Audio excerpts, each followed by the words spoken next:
This is Macro Horizons, episode 293, Before Q4, presented by BMO Capital Markets. I'm your host, Ian Lyngen, here with Ben Jeffery to bring you our thoughts from the trading desk for the upcoming week of September 30th.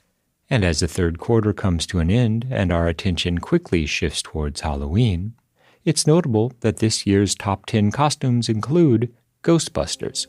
The more things change, the more it feels like the 1980s all over again. What's next? Goonies?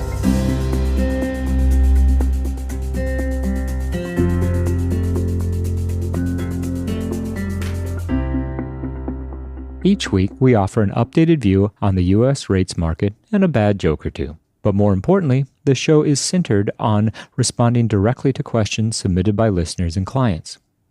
We also end each show with our musings on the week ahead. Please feel free to reach out on Bloomberg or email me at ian.lyngen@bmo.com with questions for future episodes. We value your input and hope to keep the show as interactive as possible. So that being said, let's get started. In the week just past, there were two primary themes in the Treasury market. One theme was that of consolidation. We saw the 10-year yield focus on 375. Now we got higher, we got lower, but at the end of the day, the market seems to be settling into a reasonably defined range. Now this follows intuitively, given that the Fed has delivered its first rate cut and been reasonably successful in defining forward expectations for monetary policy, all with a backdrop of most other major central banks already cutting rates, with the exception of the Bank of Japan. The other theme was that of a re-steepening of the yield curve. 2s 10s pushed up toward that 25 basis point level before consolidating a bit, all of which is consistent with our outlook for the 2s 10s curve to remain in positive territory between now and the end of the year. In fact, we think that the days of inversion are behind us for this cycle, and as the Fed moves forward with rate cuts, the 2-year sector will march incrementally lower in yield, thereby steepening the curve. In addition, supply considerations and conversations about the return of positive term premium should prevent 10 and 30-year yields from dropping too far, even in the case of a flight to quality bid. Said differently, the cyclical re-steepening of the yield curve has finally commenced. It's also notable that the variety of Fed speak that we heard in the week just past did little to push back against the fact that the futures market is currently fully pricing in a 25 basis point rate cut in November, and with a probability greater than 60% of a 50 basis point rate cut. This pricing is very comparable to what we saw in the run-up to September.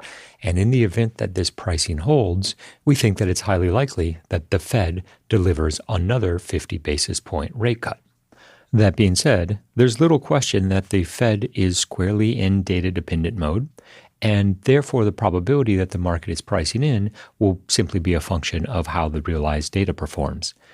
Non-farm payrolls will be an obvious inflection point for revisiting what's priced in for the Fed and refining those expectations further.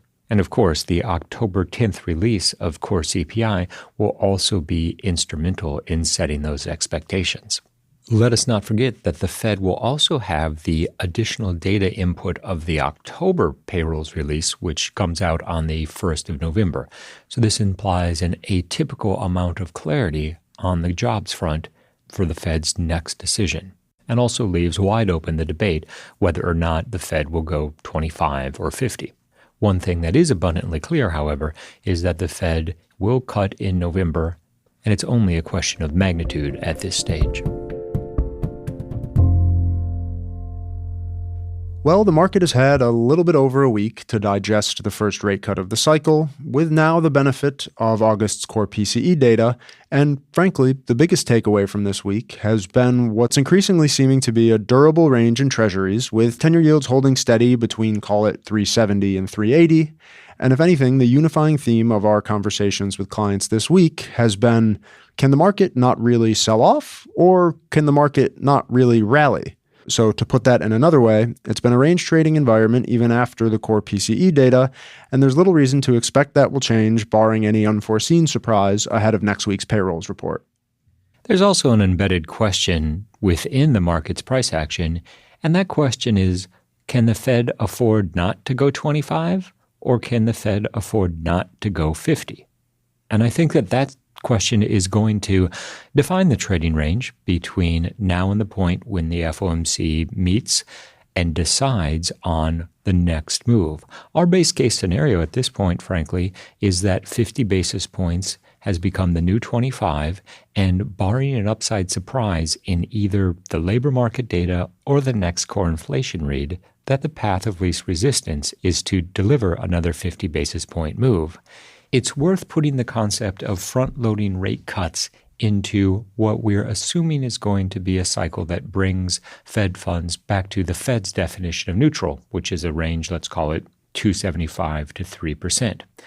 If one thinks of that series of rate cuts as being 6, 7, 8 moves, then by only adding an additional 25 basis points to the first move, the question becomes, has the Fed really front-loaded anything?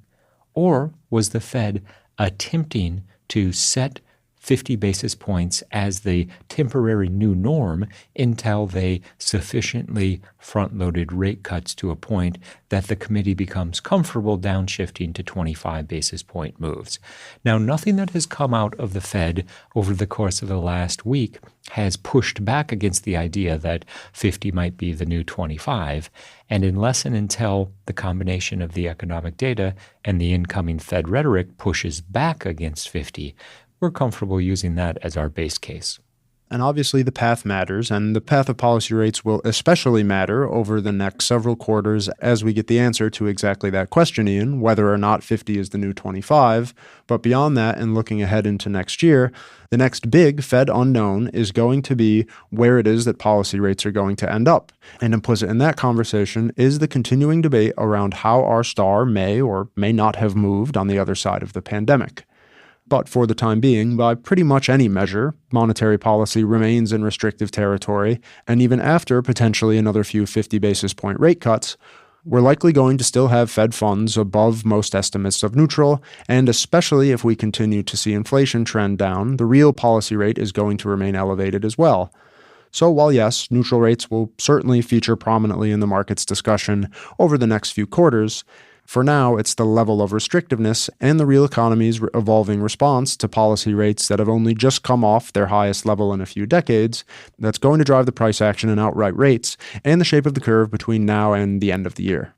On the topic of the Fed's ability to reestablish price stability, the potential for port strikes in LA have once again become topical. The notion being that goods shortages could drive up prices over the balance of this year in the event that the work stoppage extends. Now, what's interesting about the potential monetary policy implications from such an event at this stage in the cycle is that good prices have been trending lower. It's actually service sector inflation that the Fed remains primarily concerned about. So even in the event of supply chain disruptions at this stage in the cycle, we suspect that, if anything, the Fed would reframe that as a tax on the consumer as opposed to the type of inflation that would warrant a monetary policy response. Nonetheless, it does remain topical as we enter the final quarter of the year. And it's that tax on consumer debate, frankly, the state of consumption as a whole, and what it means for the likelihood of a recession or not, that's worth delving into a bit given what we're starting to see in some of the labor market data. This week's consumer confidence data was disappointing and defined by the narrowest labor differential since March 2021, as uncertainty around the job market is beginning to show up in the outlook on the individual level, and then throw in disappointing personal income and spending figures that we got on Friday. And what has been a very strong consumer in the U.S. is now starting to appear marginally less so. Looking at Q2's GDP revisions, by no means behavior consistent with a recession, but now that we have consistent evidence of wage growth starting to cool, of household confidence coming under a bit of pressure, and obviously uncertainty generally being quite high, what that ultimately may resolve in is a more significant pullback in consumption, particularly for those parts of the population that are not benefiting from real estate appreciation, from equity prices at all-time highs, and who will likely be the first to feel the more material turn in the labor market that will be the driver of a lower growth landscape going forward. Now, does that mean it's going to be a severe recession with multiple percentage points of negative growth quarter over quarter? Not necessarily, but real GDP expanding only modestly or maybe contracting slightly is nonetheless an environment that advocates for lower rates over the medium and longer term. It's also not wasted on us that within the same report that showed us disappointing income as well as spending, we also saw the lowest savings rate since the latter part of 2023. Declining savings in an environment in which we're seeing increased defaults and delinquencies speaks to, as you point out, Ben, a consumer base that's under strain. Now, that might not be universal across all quartiles, but we are starting to see mounting evidence that this is an issue that won't ultimately be contained just to the bottom quartile. So as we contemplate the balance of risks between now and the point when the Fed returns monetary policy back to neutral, it's difficult not to be biased for something to go wrong in the interim that ultimately leads the Fed to shift from removing restriction to actually needing to be outright accommodative, i.e. truly easing, as opposed to just cutting. And as the fourth quarter gets underway, obviously one of the biggest uncertainties is going to be the outcome of November's election. We learned a long time ago not to try and predict the outcome of the election itself, but most importantly for the Treasury market is going to be what it means for deficit spending, fiscal plans, tax cuts, and all the other economic implications of a potential change in congressional control or the occupant of the White House.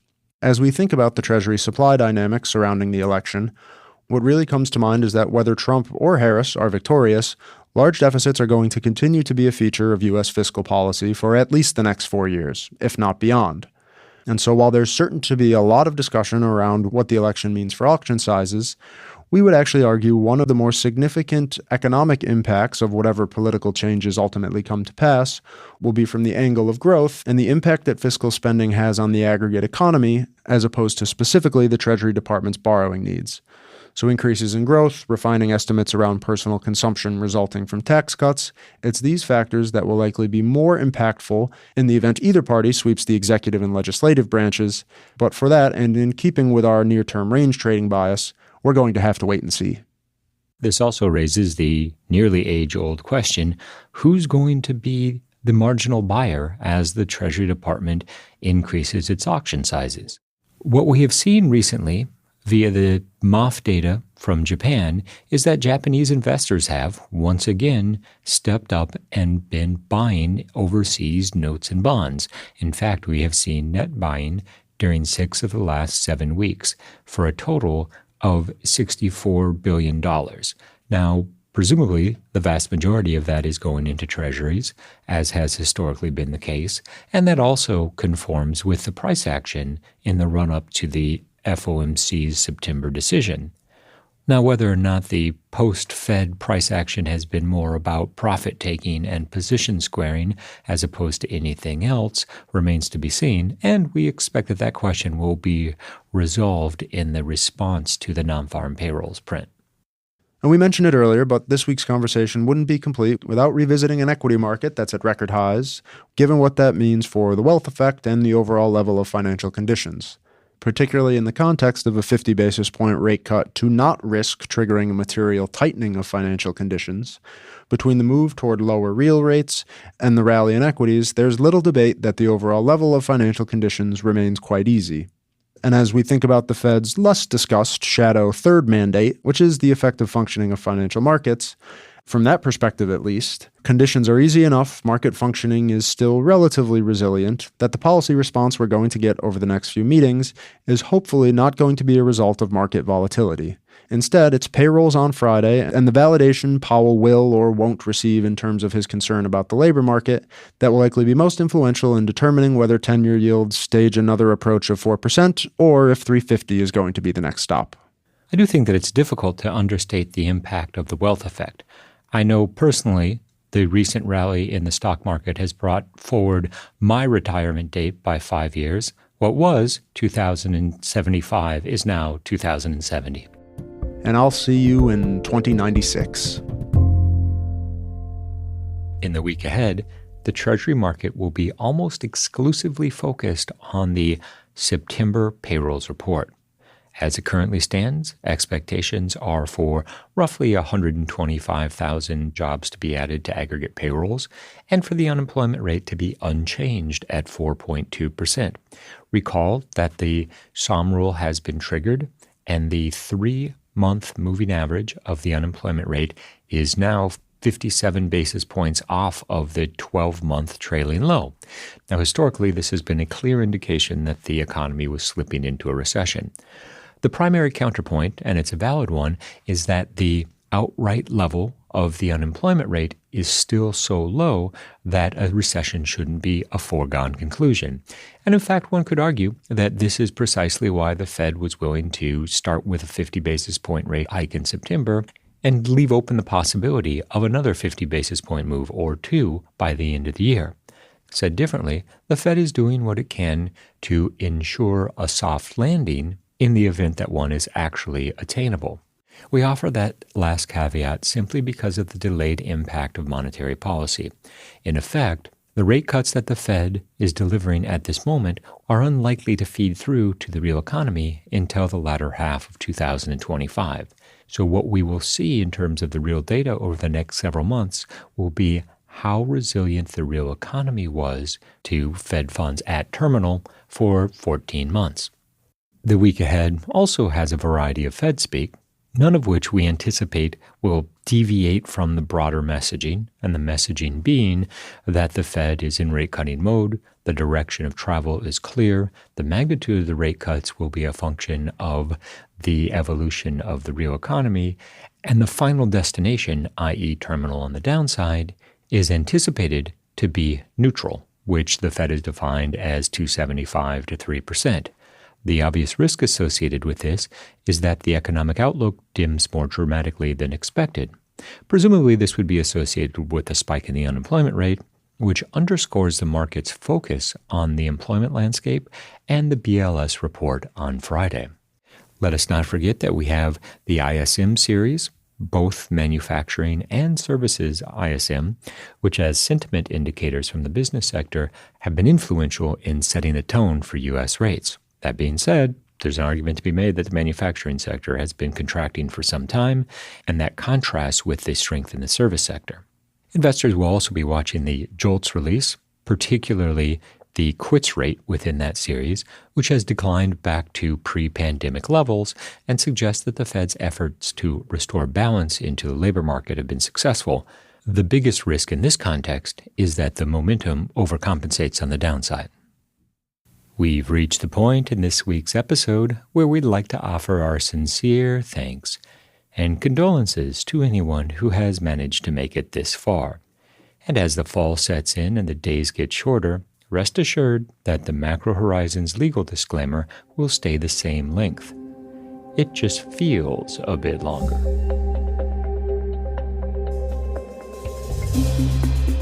Thanks for listening to Macro Horizons. Please visit us at bmocm.com/Macro Horizons. As we aspire to keep our strategy effort as interactive as possible, we'd love to hear what you thought of today's episode. So please email me directly with any feedback at ian.lyngen@bmo.com. You can listen to this show and subscribe on Apple Podcasts or your favorite podcast provider. This show and resources are supported by our team here at BMO, including the FIC Macro Strategy Group and BMO's marketing team. This show has been produced and edited by Puddle Creative. The views expressed here are those of the participants and not those of BMO Capital Markets, its affiliates, or subsidiaries. For full legal disclosure, visit bmocm.com/macrohorizons/legal.